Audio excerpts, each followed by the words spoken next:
सियाब साहब और मेड्यूसा, इन दोनों की बहुत डिमांड है बैटल थ्रू द हेवंस के फैंस के बीच में, क्योंकि मेड्यूसा के कुछ सीन्स भी कट कर दिए थे स्टूडियो वालों ने। और अभी इस बात में भी कंफ्यूजन क्रिएट हो रहा है कि ये लोग सियाब को सावियान के बायोलॉजिकल डॉटर दिखाएंगे भी या नहीं। तो भाई लोग, सबसे पहले हम लोग यही देख लेते हैं कि सियाब और मेड्यूसा की प्रेगनेंसी वाले सीन के साथ बैटल थ्रू द हेवंस के स्टूडियो वालों को दिक्कत क्या है। एक्चुअली दिक्कत स्टूडियो वालों को ये सीन दिखाने में नहीं है। काफी टाइम पहले बैटल थ्रू द हेवंस इतना ज्यादा पॉपुलर शो नहीं था, इसलिए पहले के बैटल थ्रू द हेवंस के एपिसोड्स में काफी इंटीमेट सीन्स भी दिखाए गए हैं, जैसे यूनियन और सावियान का जंगल की गुफा वाला सीन। लेकिन आज की डेट में बैटल थ्रू द हेवंस डोंगवा बहुत ज्यादा पॉपुलर हो गया है और इसीलिए इसकी ऑडियंस भी एक बहुत बड़ी एज ग्रुप की बन गई है। मतलब इसको बच्चे भी देखते हैं, जवान भी देखते हैं और बूढ़े भी देखते हैं। इसलिए अब अगर इस शो में ऐसा कुछ भी दिखाया जो मोरल वैल्यूज को हर्ट करे, जैसे न्यूड सीन या फिर बिना शादी के प्रेग्नेंट हो जाना या फिर बिना शादी किए ही बच्चा पैदा हो जाना और या फिर बहुत ज्यादा ब्रूटलिटी से भरा हुआ कोई भी सीन, तो बैटल थ्रू द हेवंस की टीम को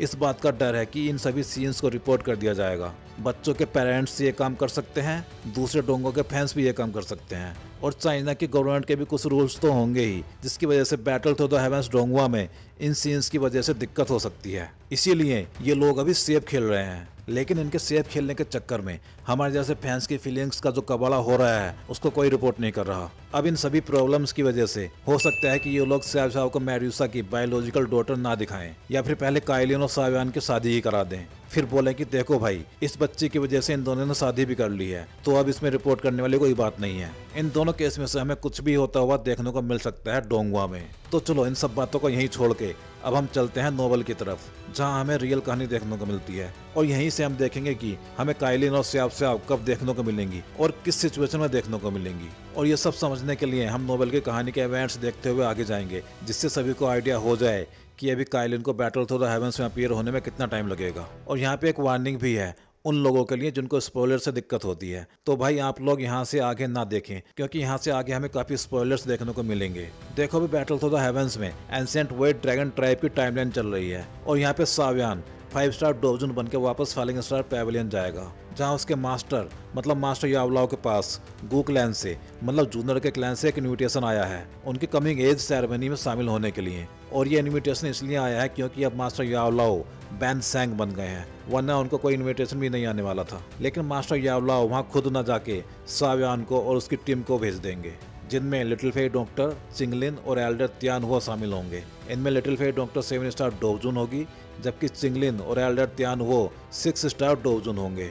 अब भाई जब ये सभी लोग गूकलैंड जाएंगे तब इनको काफी उथल पुथल करनी होगी गूकलैंड में, जिसके बारे में अभी डिटेल में बात नहीं करते हैं। यहीं पे लिटिल फेई डॉक्टर और जूनियर के बीच एक बातचीत में काइलिन की भी बात होती है, जब सुनर बोलती है कि उसको मेड्यूसा और सावियान के बारे में सब पता है, लेकिन वो चाहती है कि उसे इसके बारे में सावियान ही बता दे। यहीं गूकलैंड में ही हेवनली टॉम वाली आर्क भी आती है, जहां हेवनली टॉम के अंदर सावियान 5 स्टार डोवजुन लेवल पे ही जाता है और सावियान से मिलने से पहले तक वो 6 स्टार डोवजुन बन चुका होता है। लेकिन सावियान उसको सावक्लैन की ब्लड लाइन पावर देते हैं और साथ में ही मिलती है गूकलैंड की ब्लड लाइन पावर भी। और उसके पास एंशिएंट हेवन फिनिक्स और एंशिएंट ड्रैगन की ब्लड लाइन तो पहले से ही थी। मतलब इसके बाद सावियान के पास स्याव क्लैन, गू क्लैन और एंशिएंट हेवन फिनिक्स और एंशिएंट ड्रैगन क्लैन, इन सभी की ब्लड लाइन मिक्स हो जाएगी। और जब साव क्लैन की ब्लड लाइन पावर मिल जाएंगी सावियान को, तब वो पीक 8 स्टार डोवजुन बन जाएगा।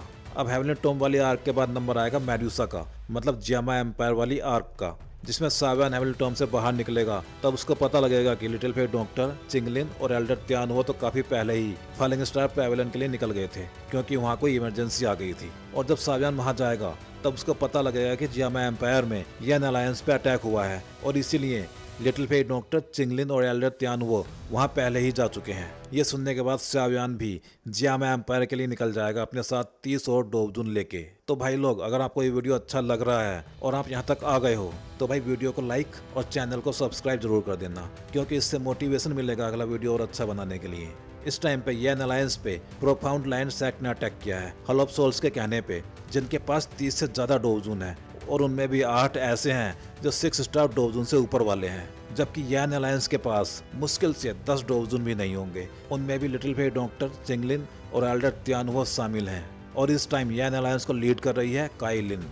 सावियान के जियामा एम्पायर से जाने के बाद से ही वो यन अलायंस को लीड कर रही है और इस टाइम पे भी अपने सामने इतनी बड़ी और पावरफुल आर्मी को देख के भी वो सबसे आगे खड़ी होगी। और यही वो टाइम होगा जब हमें डोंगवा में काइलिन एक बार फिर से देखने को मिलेगी, अपने उसी कभी ना हारने वाले एटीट्यूड के साथ। लेकिन इतनी बड़ी और पावरफुल आर्मी देखने के बाद सावियन का बड़ा भाई स्याओ डिंग काइलिन से बोलेगा कि काइलिन तुम लिटिल स्याओ साहब को लेकर यहाँ से चली जाओ, क्योंकि हम इस लड़ाई को जीत ही नहीं सकते। और ये सुन के सावियन का सेकंड ब्रदर स्याओ ली भी बोलेगा कि स्याओ स्याओ में थर्ड ब्रदर का ब्लड है, इसलिए उसको बचाना जरूरी है, इसलिए तुम्हें स्याओ स्याओ के साथ यहाँ से चले जाना चाहिए। जिसके बाद काइलिन अपना सर हिलाती है और अपने साइड में देखती है, जहाँ एक छोटी सी और बहुत प्यारी सी बच्ची खड़ी दिखाई देगी, जिसकी स्पिरिचुअल स्ट्रेंथ देख के कोई भी शॉक्ड हो जाए कि इतनी छोटी सी बच्ची में इतनी पावरफुल स्पिरिचुअल स्ट्रेंथ कैसे हो सकती है। और यही वो टाइम है जब हमें पहली बार लिटिल स्याओ स्याओ दिखाई जाएगी। जिसके बाद काइलिन नीचे झुकेगी और स्याओ स्याओ को अपनी गोद में उठा लेगी। और काइलिन को इस टाइम पे देख के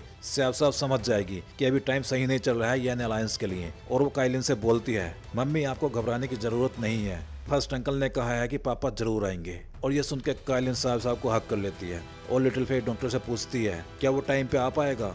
ये सुन के लिटिल फेट डॉक्टर बोलती है उसको 6 महीने का टाइम लगना था हेवनली टॉम में, और अब उससे ज्यादा टाइम हो चुका है, मतलब वो ऑलरेडी गूगलैंड से निकल गया होगा और मास्टर याओला ने उसको यहाँ की सिचुएशन के बारे में जरूर बताया होगा और अब तक वो यहाँ आने के लिए निकल चुका होगा। इसके बाद काइलिन बोलती है जब यह अलायंस हारने लगे तब तुम स्याओ स्याओ को लेकर निकल जाना, क्योंकि स्याओ स्याओ को कुछ नहीं होना चाहिए। और भाई ये सब सुन के सावियन का बड़ा भाई स्याओ डिंग बोलता है, काइलिन तुमने पिछले कुछ सालों में यन अलायंस के लिए बहुत कुछ किया है, अगर इस बार हम सही सलामत बच गए तो मैं सावियन की तुमसे शादी करा दूंगा, जिससे तुम ऑफिशियली स्याओ क्लैन की मेंबर बन जाओगी। और स्याओ डिंग की बात सुन के स्याओ ली भी बोलता है कि हाँ बिग ब्रदर ने बिल्कुल सही बोला है, छोटे को वापस आने दो, फिर हम तुम दोनों की शादी करा देंगे। और भाई सावियन के ये दोनों भाई सच में सावियन से भी ज्यादा सीरियस लग रहे थे इस टाइम पे उसकी शादी के लिए। अब नोवेल में यहाँ पे भी काइलिन और सावियन की सिंपल सी शादी करा देते हैं ये दोनों उसके भाई, बट डोंगवा में क्या होगा इसके बारे में तो अभी स्टूडियो वालों को भी ठीक से पता नहीं होगा। और भाई इस टाइम पे प्रोफाउंड लाइन सेक्ट के लीडर सी त्यान को मेडुसा कुछ ज्यादा ही पसंद आ गई थी, मतलब उसको बस मेडुसा चाहिए जिसको वो अपनी वाइफ बनाएगा इस लड़ाई में जिंदा पकड़ने के बाद। और ये जो सी त्यान है ये है 6 स्टार डोजून और मेडुसा भी इस टाइम पे 6 स्टार डोजून लेवल पे ही है। अब सी त्यान बहुत कोशिश करता है कि मेडुसा उसके साथ आने के लिए मान जाए, जिससे उसको लड़ना ना पड़े और उसको काइलिन जैसी वुमन भी मिल जाए। लेकिन उसको क्या ही पता था कि मेडुसा जिस बंदे की वुमन है वो जब आएगा तो उसकी बॉडी की धूल भी भाप बन के उड़ जाएगी। और ये बात नाइन त्यानजुन को पता थी, इसलिए उसने सी त्यान से बोला कि जल्दी से लड़ाई खत्म करो और स्याओ क्लैन के मेंबर्स को पकड़ के मेरे हवाले करो। लेकिन जल्दी ही नाइन त्यानजुन को पता लग जाता है कि स्याओ स्याओ मेडुसा की बेटी है। और उसके बाद हॉल ऑफ सोल्स का एक मेंबर स्याओ स्याओ को बस पकड़ने ही वाला था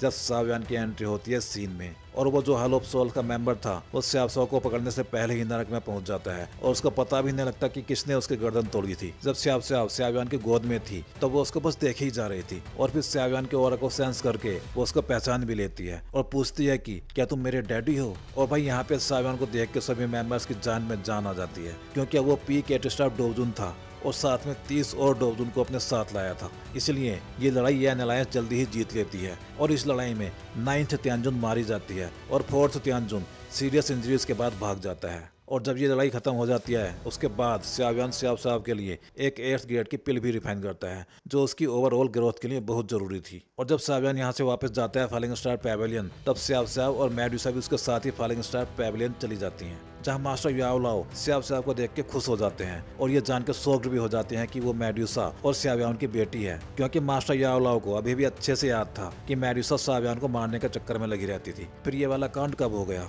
क्योंकि उस टाइम पे मास्टर स्पिरिचुअल स्ट्रेंथ खत्म होने की वजह से अपनी रिंग के अंदर सोए हुए थे। स्याओ स्याओ के स्पिरिचुअल स्ट्रेंथ को देख के वो उसको अपनी डिसाइपल बना लेते हैं और यहाँ से आगे डोंगवा में हमें काइलिन देखने को मिलती रहेगी। और अभी जिस स्पीड से डोंगवा चल रहा है मेडुसा की एंट्री होने में ज्यादा टाइम नहीं लगेगा, इसलिए मेडुसा के फैंस को अभी बस थोड़ा सा और वेट करना होगा, उसके बाद उनको मेडुसा देखने को मिलती रहेगी। तो भाई लोग इस वीडियो में बस इतना ही, चलो मिलते हैं अब किसी और वीडियो में।